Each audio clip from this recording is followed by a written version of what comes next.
Are you ready to choose your next flying fortress?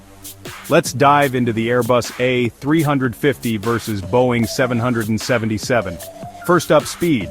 The Boeing 777 can cruise at a nifty 560 miles per hour, but the Airbus A350 isn't far behind, clocking in at 545 miles per hour. Next, let's talk fuel efficiency. The A350 sips fuel like a fine wine, using 25% less per passenger compared to older models. The 777, though great, can't quite match that.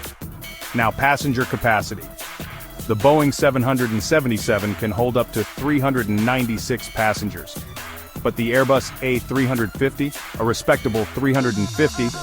Distance?